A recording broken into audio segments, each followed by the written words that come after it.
Welcome to the DIY Wealth Canada podcast, a show by independent investors for independent investors. Join hosts Bob and Nelson as they discuss investing, personal finance, and much more, all from a fiercely self-reliant Canadian perspective.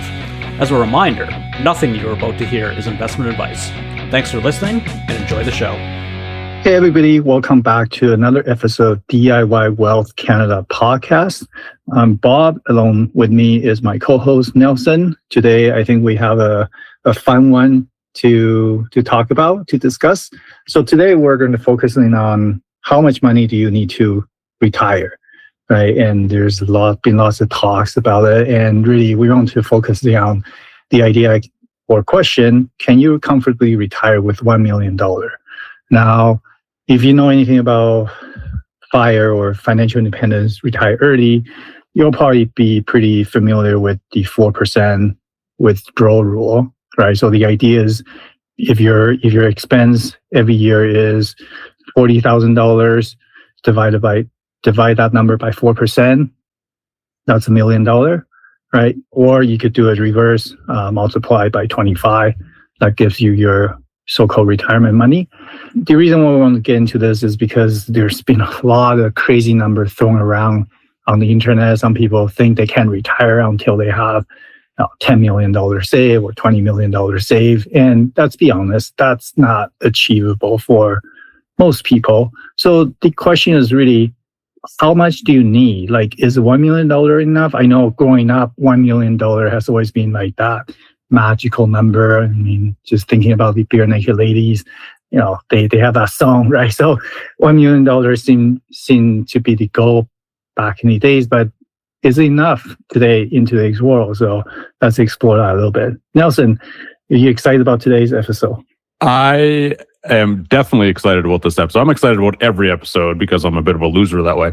But I'm excited about this one because I think that the discussion on social media, we talked about this kind of before we came on air here. There's this discussion on social media where you see people that they say, I need $5 million to retire. I need $10 million to retire. I need $50 million to retire. Like, these are seemingly serious statements that these people are making. And I think that that's very discouraging for the average person who, has a life and they have a family and they have these obligations and they just don't have the ability to save as much as they possibly, would want to. And then I think that if they look at this and they say, well, if I need 5 million or 10 million or whatever to retire, all of a sudden they start taking these huge risks because they can do the math. They're not stupid. And they say, hey, I need a 15%, 18%, 20%, compound annual growth rate in order to be able to hit these big numbers in order to have a comfortable retirement. So I worry that, people oversave and they try to do silly things to get there. So I think this is going to be an important episode that we do, and it'll be fun to discuss some of the nutty retirement takes out there. So Bob, let me kind of start with this question, which is like, how much does spending matter when it comes to looking at like a retirement goal versus the amount of money that somebody might have? Like, is spending the most important thing that someone should look at, or it's like, they have to figure out what they're going to spend before they need to figure out how much they need? Or, like, am I looking at it backwards? Like, should we be looking at a dollar amount rather than a spending amount? I think a bit of both, but personally, I think spending is more important to understand. If you don't know your spending, you're not going to be able to figure out the number you need. And I kind of talked about it a little bit earlier, right? Like, if the whole 4% withdrawal rule or multiply your expenses by 25%. We're talking about annual expenses here, right? So if you're spending $40,000 a year on average, right? Obviously, things are going to fluctuate over time. If you spend $40,000, you roughly need $1 million. If you spend $80,000, you need $2 million, and so on and so on, right? So when you see numbers like $10 million, that's like $400,000 that you're spending, which is, I would say, a lot of money you're spending each year personally. So yeah, I think that's kind of the baseline you should work with. Now, having said that, it doesn't mean if you're spending, 100K a year every single year that you will need, a certain amount of money, like X amount of money for sure, or more than that. Because especially your kids were, in your retirement, like your spending in retirement isn't static, right? Like typically when people retire, initially, maybe they'll spend a little more money because people may go travel more and such. And once you get older, your expenses typically go down, right? You're staying home, you're not traveling as much, especially maybe in your 70s, 80s, or when you're in your 90s. You're probably, more staying around. You're probably not eating as much, so your food expenses go down. Now you may have more health expenses over time, so it kind of varies. But I think starting with expenses makes a lot of sense, and that's why I think, and this is what we do for our household, is we track our expenses in the sense that it's not a budget; it's more understanding our trends and understand how much we spend per category. So we have different categories in our spending spreadsheet, like food, household item, gas, utilities, etc. And then we could see if there are any weird trends or spikes that we can explain, and we review it every 6 months and then look at it and see, oh, okay, we're spending a little bit more on dining out, for example. Well, why is that? Oh, because we had friends or relatives visiting and we were going out for food. So I think that's important rather than just declare you need $5 million and go from there. Nelson, what about you? What do you think it's a better way to figure out? Is it expense or the big number? Yeah, I definitely think expenses are the thing that you want to worry about. And like you said, expenses are variable.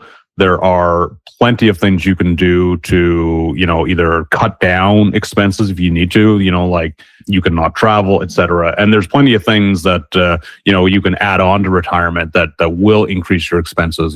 Travel is a big one that you mentioned. But I think that one of the biggest mistakes that people make when it comes to planning their retirement spending is they assume that they're going to need to replace their income fully in order to be able to maintain the same lifestyle in retirement. So say a family makes, $150,000 a year gross income. They believe that they're going to need $150,000 in passive income in order to replace that lifestyle. But it's just not true. There's a number of things that factor in.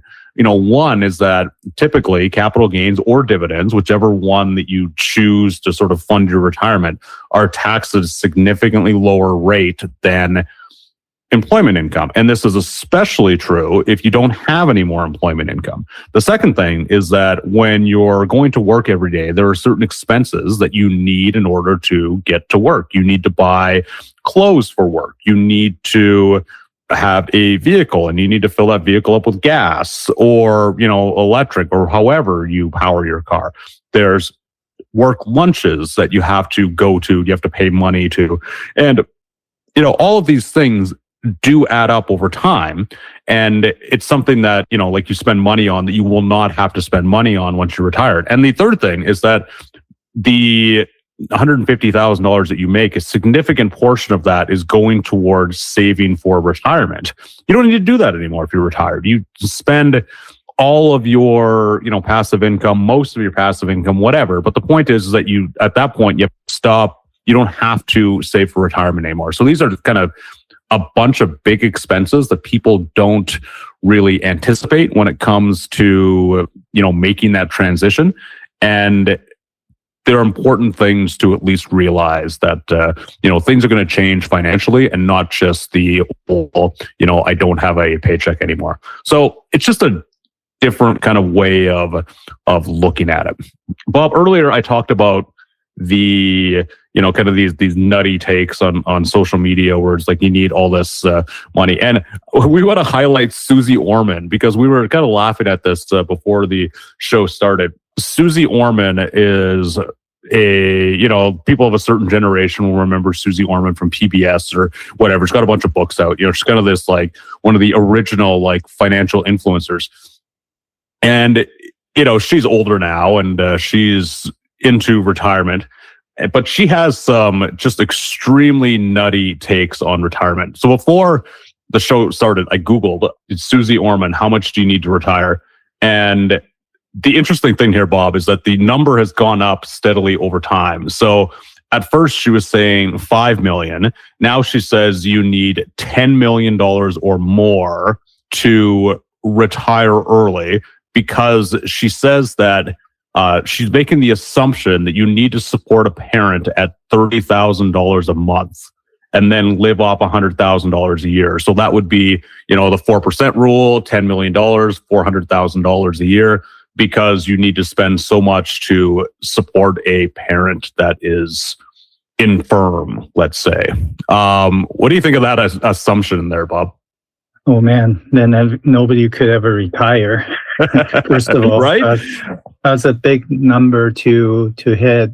I don't care what kind of income level you're getting, but yeah, I think even $5 million, it's unachievable for many people, right? Like, so yeah, I think her expenses are maybe out of whack, and yeah, I can understand the whole parent thing, and maybe in the US is a little bit different than Canada, where healthcare is the number one concern when it comes to early retirement, because you don't know what you don't know. Whereas I think we're very, very fortunate in Canada. We have universal healthcare that's way cheaper than the US. Now, I'm not saying our system is perfect. Our healthcare system could definitely improve in many senses, but I'm glad we don't have to worry about the healthcare expense in early retirement, at least the basic portion, right? If you're going to like extended health, that's a different topic. But yeah, I think it's crazy. But I think what dollar amount isn't really is not that. You shouldn't be focusing on that. Again, we talk about the expense portion, and I remember reading a book by Gwen Sapatier. So he was the blogger behind, I think, Millennial Money. He wrote a book called Financial Freedom a few years ago. Well, actually not a few years ago. I think before, maybe 2019. Anyways, I met him a few times, and we had a few chats. He's a great guy, and generally speaking, people in the FIRE community are great. We're all very supportive of each other, and we talk a lot. You could just you sit down and you could just chat and kind of explore different topics. But I think in his book, Financial Freedom, he talks about, you know how we always say you need $3 million or whatever, and you need to plan out your retirement expenses, blah blah blah. But his statement in his book, and I could be paraphrasing here, is he believes you don't actually need as much, especially in early retirement. And his rationale is, if you don't have enough in early retirement, there's ways to get money. Right, you could go back to work. You could, because you're still young, you could generate some sort of income if you need to. Whereas his argument is that if you're older, you're in your 60s or 70s, you actually need more because you can't get back to work. You need to rely on your investment income more. You need to rely on your investment more. So that's an interesting take, right? Because you would think you need more. It's kind of counterintuitive. You would think if you're retiring early, you actually need more in your investment portfolio to sustain your early retirement. So he's saying the opposite. So I thought that was interesting when I read it. Bob, let me ask you this, because I think this is an interesting sort of dynamic when it comes to retirement. We're talking the difference between early retirement and kind of a more conventional retirement, like say 60 or 65. And I think that the amount that you need definitely is influenced by the age that you are. And that if you're, 40 and you're looking to retire for 50 years versus if you're 65 and you're looking to retire for 25 years, having $1 million at 40 is maybe not ideal, but having $1 million at 65 could be much more ideal. Plus, the point about there are ways to, you can work and you can earn more money. And I mean, even like traditional retirees can do that as well. Like I know a guy who he retired, and after a couple of years in retirement, he got, kind of bored, and he took on a part-time job driving a school bus. It was like 4 hours a day, 2 hours in the morning, 2 hours in the evening. And that's what he did. He made a little bit of money, and it supplemented his retirement income. So, Bob, I guess my question is that if you are, the age you are now, you're in your early 40s. Apologies if I got that wrong. I think we're pretty close in age. But would you retire on $1 million? Like, do you think that someone could do that at, kind of our age in this, like, early retirement age in this, say their 40s? Absolutely. I actually know a few people that retire with less than that, early retired, right? Like, I think an American blogger by the name of The Purple Life, she early retired with less than $1 million in her portfolio. Now that's US dollars, and we know Canadian dollars doesn't worth much nowadays. So maybe when you convert it to Canadian dollars, it's actually it's less than $1 million, because I think she retired with $500K or something like that a few years ago, and her portfolio has actually been increasing. But ultimately, I think $1 million it is enough, but it really depends on your expenses. We talked about that earlier.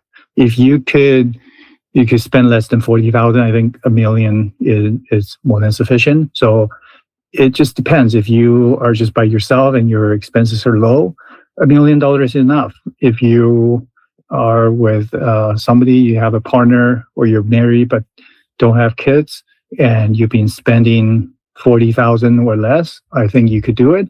Or if it also depends on how you count your expenses, right? Some couple, they split, right? So some people only look at their own expenses, and then their partner covers the other half. So maybe $40,000 or $1 million is enough if each of you have $1 million each.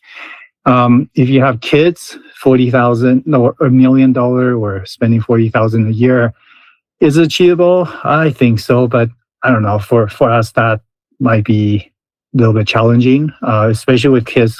Typically, your expenses kind of increase year over year because they're growing. Need stuff, eat more. So, but I think it depends on the individual. But having said that, I think $1 million is sufficient for some people. Maybe not in our case. We need a little bit more. But I've seen people that retire early with $1 million or even less. Yeah. What about you, Nelson? What are your thoughts? I was just going to say that I was thinking about my own expenses here as you were chatting, and just how, depending on your perspective, they might look anywhere from extravagant to, oh my God, what are you doing, you Nelson? Like you don't live. And, again, this all depends on perspective, where it's like, we live in Edmonton, which is a, relatively cheap for a city, but it's still quite expensive compared to many, many other parts of the world. And, there's just me and my wife and our cat, can't forget about the cat. And we have a 3-bedroom house, and it's like, well, so you look at kind of my lifestyle. And again, it's like, some people might say, well, Nelson, like, what are you doing? You only have a 3-bedroom house. And other people might say, like, hey, 3 bedrooms for 2 people. Like, what do you need more than 1 bedroom per person? Like, we don't have people come and stay over. Like, we discourage people from staying over just because it's, a little bit annoying. But so the point is that, like, if you are committed to keeping your expenses down, there are ways to go about it and live like incredibly cheap. And, the digital nomad or the expat, you go to Thailand or wherever, there are some incredibly cheap places to live if you do that. But never mind that, like, because we can talk about that maybe a little more in a minute. Bob, you might have a perspective here that would be useful. But just in rural Canada, you go to a place where there might only be 1,000, 2,000, 3,000 people in this town, but it has internet, it has a golf course, it has a curling rink, it has like friends and whatever. Like, you can live incredibly cheap in small towns in Canada. You don't need a vehicle because the town is small enough you can walk everywhere. And, for those people, $40,000 a year in spending is like they struggle to hit $40,000 per year just because everything is so cheap from that perspective. So again, it all comes down to expenses. But Bob, in terms of retiring abroad, that's another way that you can really get your expenses down. And for someone like you, who originally comes from Taiwan. Sorry for making that mistake. Two very different countries. That can be a option for not just like you, but really anybody, right? Like it's not that hard for people to kind of make that decision, change their lifestyle, and save a significant amount of money kind of on a day-to-day basis by moving to a place like that. Yeah, I think retirement abroad is definitely attractive for some people. I think there's a few things you need to consider, like taxes being one, if you renounce your Canadian citizenship or not. And, some people do that, and you see some snowbirds, well, maybe they do that, they go down to Florida or Mexico more for the weather aspect, but maybe some do that for the spending aspect as well. But yeah, I've seen a lot of people who travel around where, go to Southeast Asia and, spend 3-6 months there and then come back to Canada. That's definitely a possibility. And things are a lot cheaper over in Asia and even some parts of Europe or even South America. The thing that you need to understand is you need to really look into the visa situation, because most countries, you can only stay there for up to 3 months. You may be able to extend it to 6 months. So you're kind of on the go a little bit. But yeah, things could be quite cheap. Or even Japan with their yen being weaker now, things are so much cheaper. I remember I was there August 2025, and we got a bowl of ramen. It was under $10 Canadian, whereas the same bowl of ramen here in Vancouver, you're looking at $20 with tips and taxes. So in that aspect, it's a lot cheaper. You could definitely cut your expenses, right? But retiring abroad isn't for everybody. I think we cover that a little bit in another episode. But it's a possibility, right? But although you also need to consider the airfare aspect. If you are saving, $20,000 a year by living abroad, but you're still flying back to Canada, and then a family of 4, or if you're just a couple, family 2, the airfare adds up as well. So it's an option. You just need to figure out what you want to do. And some people retire in rural Canada, and that's an option, right? I definitely see more and more people here in Metro Vancouver moving further east, or moving to Vancouver Island, and that's driving up the real estate prices in these areas. But that's an option, right? Especially when you're not tied down by a job where you have to go into the office. So yeah, it's ultimately it's your choice, and you need to figure out what makes sense for you. But the other thing is, you also need to consider how much margin of safety you want to add, right? If you're spending $40,000 a year, obviously $1 million would be sufficient. But do you have any wiggle rooms? Are you really cutting back on everything and really struggle to hit that number, or is there some buffer that you could overspend a little bit here and there and splurge a little bit here and there? I think the key here is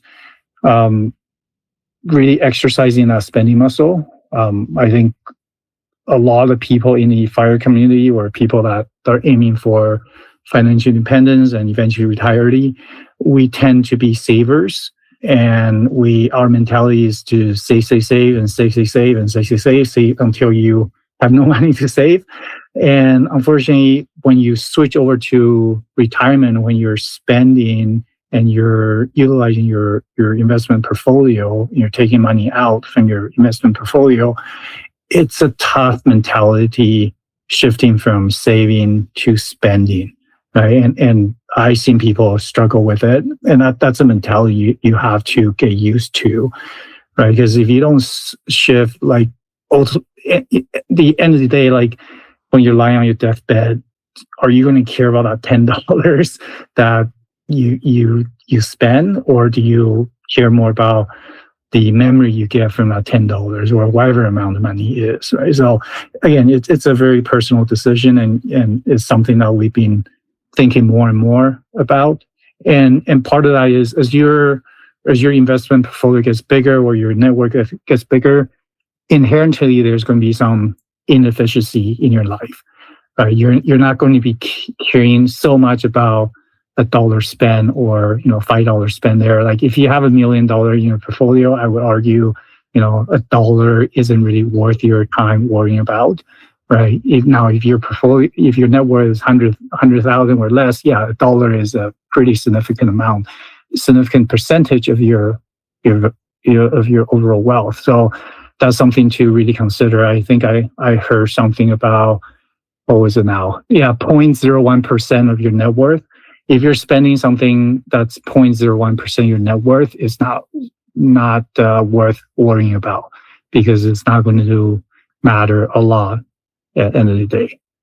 Yeah, I think that transition from saving to spending is always an interesting one.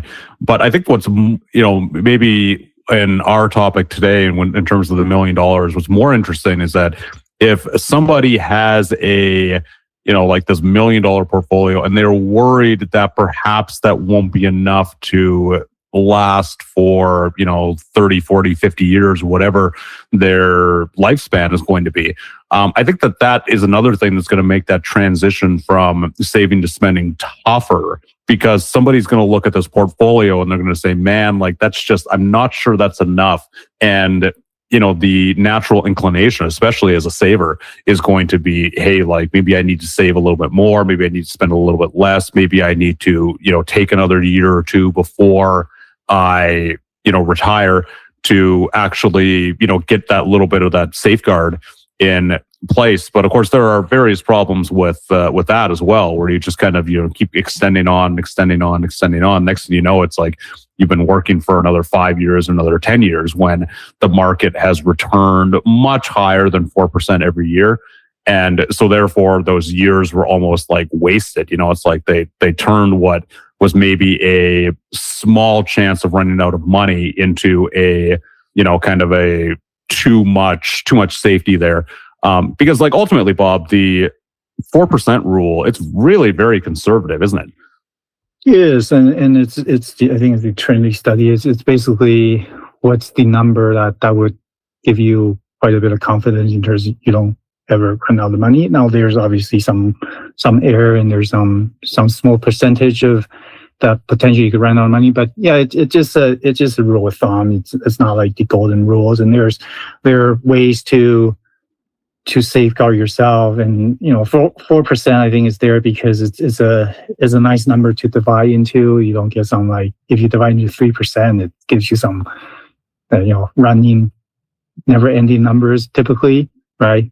And 5% I think is too much. And it's also, just because we said 4% doesn't mean you have to spend 4%. I think sometimes I see some early retirees, if the market is good, they maybe spend 5 to 6%. If the market is not doing well, they maybe spend only 3 or even 2%. So it's not static, right? It's not a straight line where you have to spend a certain amount of money. You could spend a little bit less one year, a little bit more the other year, just based on the market return.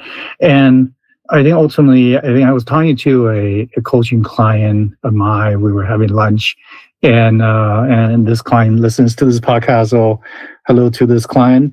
And he was talking about the fact when we first started talking, this would have been a few years ago, he had a spreadsheet, and he was like, after 30 years of early retirement, I want to have my net worth at X number, right? X dollars. And he was really focusing on that. And then what happens, he's like, oh, then if we spend $1,000 today, that at 8% return, this turned into this amount of money.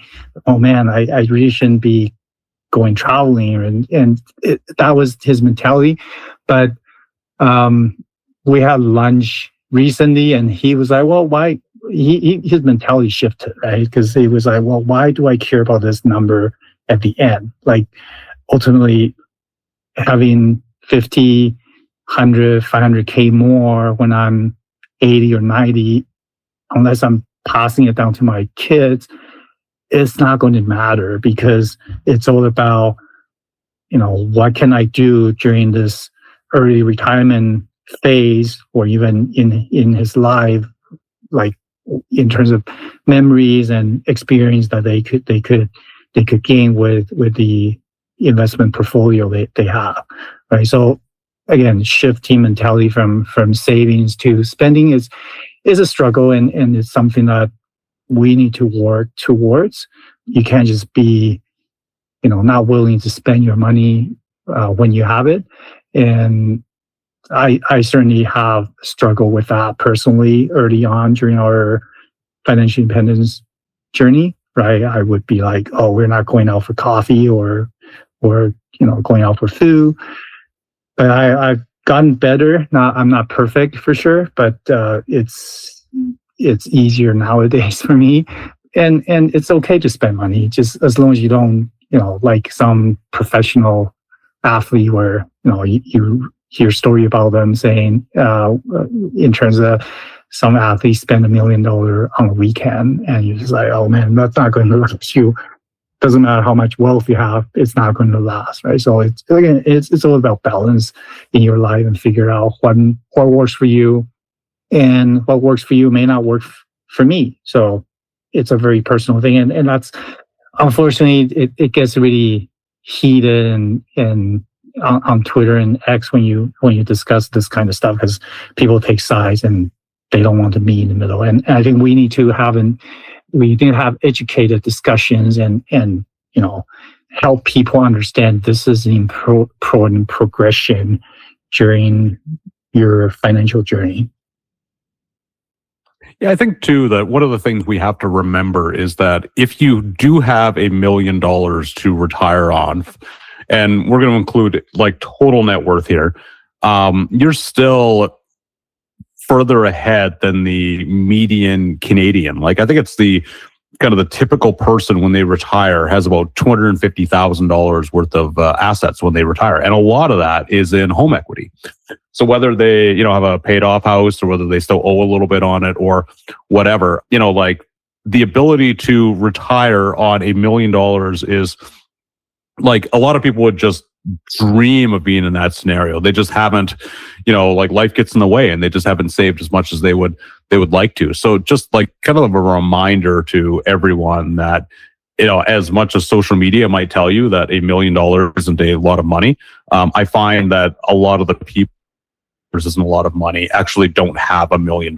So they can't really, comment on that. They're just sort of, whether they're trolling or whether it's like kind of their goals that, by all means, like shoot for the stars. But, like I said earlier, like, if you have these super high expectations and then they don't work out, then that could be a problem. And you start doing goofy things in order to try to hit those expectations, which could turn out very badly.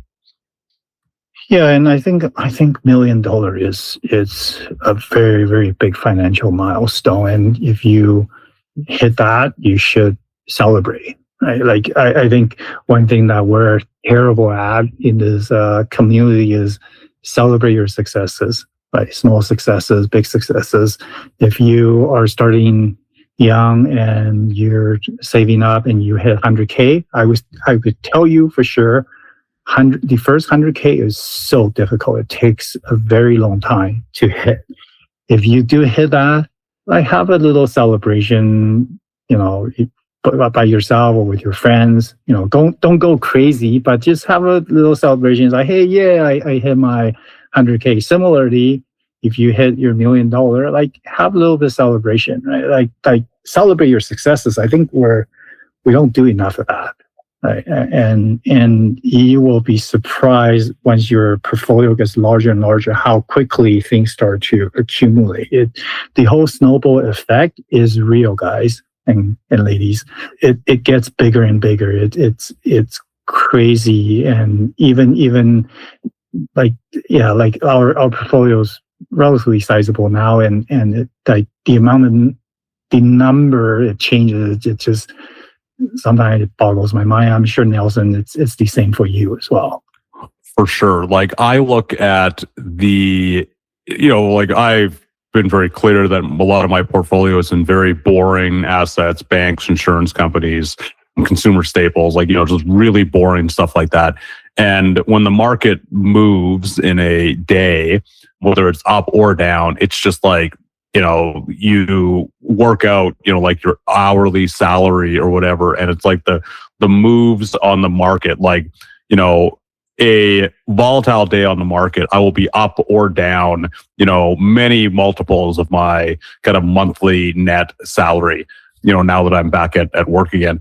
And it's just like, there's that progress over time. When you look at it from that perspective, it's like, hey, I lost, 3 months worth of wages today because the market was down. And of course, you don't sweat it because it's like, well, it'll be back up again soon enough. Like, who cares? But there's definitely that big number aspect to it. And when you slowly kind of get to that point over time, you get used to it. It's like the numbers just slowly getting bigger. So it definitely, it boggles your mind a little bit, but you're more used to it where, if somebody, say, inherits a big chunk of money and then they put all that to work immediately, and then they see these like very volatile, what look like volatile swings that really are just kind of normal market gyrations, I think that makes it more difficult. So I think that's one of the reasons why, just to get slightly off topic here, is that inheritance is tough when you sort of get all that money when a parent or whoever, passes away, because people go from nothing to, 7 figures, and they just can't handle it because it's gone up so quickly, so fast, and it's a very difficult thing for a lot of people to adjust to. Yeah, for sure. I think it's the journey aspect and your mentality, your how you see money is definitely changes over time, and that's why I always say the whole early retirement, like FIRE, it's a marathon, it's not a sprint, right? And yes, it should take some years to build up your portfolio and such, because let's be frank, you like, unless you're making like $1 million or something, you need time to save up money and invest, right?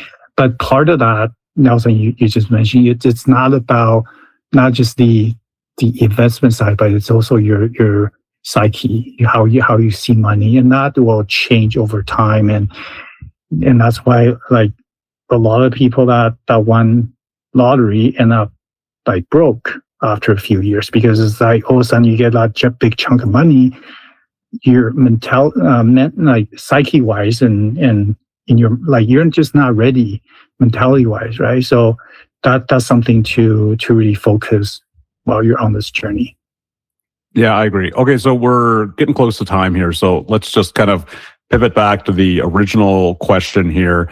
And I'm going to add maybe a little bit of a wrinkle here, because I think we both agree that a $1 million portfolio should be just fine for the typical Canadian who, maybe owns their property or whatever to retire at a traditional retirement age. What I want to ask you, Bob, is that do you think that somebody who is a FIRE advocate who maybe retires at 40, can they do it on $1 million if they live in a Canadian city, or do they have to make some of the sacrifices that we talked about in order to make this work? Is $1 million good enough for a early retiree in Canada? I think, again, it's not a black or white answer, but I think it depends. I think if you could keep your expenses low, I think $1 million is more than sufficient. Now, if you live in a major city like Vancouver, Toronto, Montreal, Ottawa, or, it's a little bit more challenging. Having said, I do know a couple that live in Vancouver proper that have retired early with, I think, about $1 million, maybe a little bit less, and they seem just fine. They travel and stuff, but they have consciously kept their expenses pretty low, actually extremely low in my opinion. So that's definitely doable. And if you live in a smaller town, and I think it's doable. Again, it just totally depends on your expenses. So yes, I think even in early retirement, if you retire in your 40s or 50s or even 30s, I would say $1 million typically sufficient. Again, it just depends. If you're single, yeah, $1 million, tons of money. Now, if you're a couple without kids, maybe it's okay. If you're a couple with kids, yeah, maybe it's sufficient if you keep your expenses low, right? Ultimately, I think, like what we said quite a few times already on this episode, it's about your expenses. And if you could keep your expenses low, yeah, $1 million is totally enough. Yeah, I agree that it obviously comes down to expenses, and that a lot of people live a lifestyle that perhaps if they were, really kind of objectively looking at things, they could say, hey, I can cut this out. I can cut this out. I think that the $40,000 a year in spending is tight for, a couple with kids. It might even be tight for a couple, but ultimately, I think a lot of people listening could make those sacrifices and do it if they really wanted to retire early. If that was like the overriding goal, then by all means, I think that, they just kind of need that proper motivation to do it. And I was going to say, I also think that it's not the end of the world to wait a little bit longer and build up a bit of a buffer as well.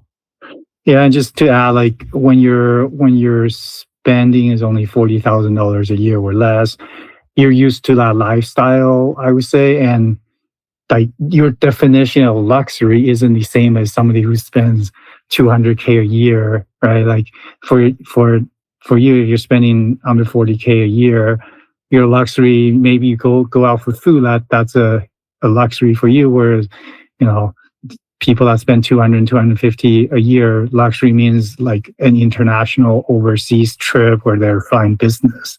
So it's relative, right? So you need to keep that in mind.